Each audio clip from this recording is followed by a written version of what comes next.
An exec during one of the production meetings, outright in front of everybody, called me fat. The show needs to be young, sexy, vibrant, energetic. I kind of sat there and I took it, and fortunately my team kind of came to my defense. In front of everyone? In front of everybody. But I kind of took it and all that, and mind you, for every season we also had to get the various insurances and things. So for that, we had to go for physicals. That's when I stepped on the scale. I saw that it was 100 kgs, but the stylist and I had lightly kind of been alluding to the fact that it's difficult to style me because I'm also bigger. I would also watch it and watch some of the reruns and see that for myself.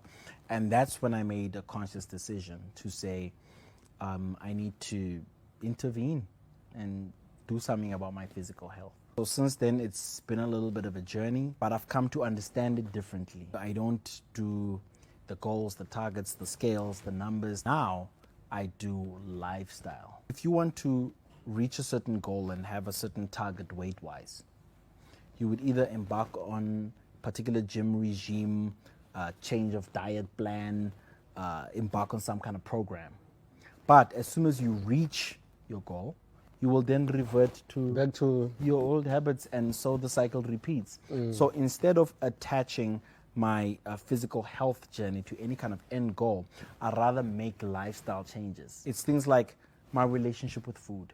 So in the past, if I'm upset or celebrating or happy or any highs, any lows, that means overindulge here, cake there, 4 of those, 6 of those. I'm supplementing because I'm down or something.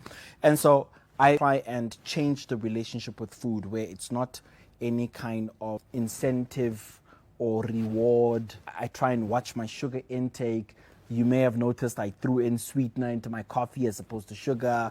So it's all things that can be my lifestyle. That's how I find I'm able to maintain. But I also, and I spoke about this in the book, instead of thinking about health as only physical, I now think of it holistically to say, what's my mental state? What's my emotional health? How am I feeling? What's my social health?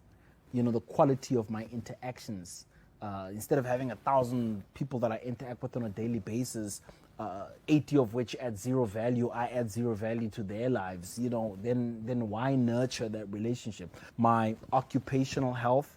What's the quality of my work? Am I valued? Do I bring value over there? Does it contribute to my well-being, my ultimate fulfillment, which then speaks to spiritual health, which is, your place in the world. It's not so much a religious thing. My financial health. I try and have like a holistic health approach. My family health. What's the quality of my relationship with my children, with my siblings, my dad, with my extended family? So all of these healths, man, for me, make for a more holistic life, and they complement each other. You'll be surprised how your physical health is significantly improved because your mental health is in order. Or how your family health and your occupational health is in order because your financial health is in order. The inverse is also true, where one can retract from another.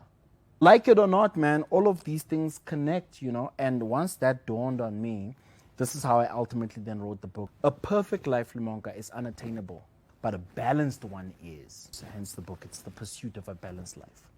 The book, the book is available at all reputable stores. The book is called To Health With It, from physical health to mental health to spiritual health, financial health, family health, occupational health, all these different health aspects, 10 in total.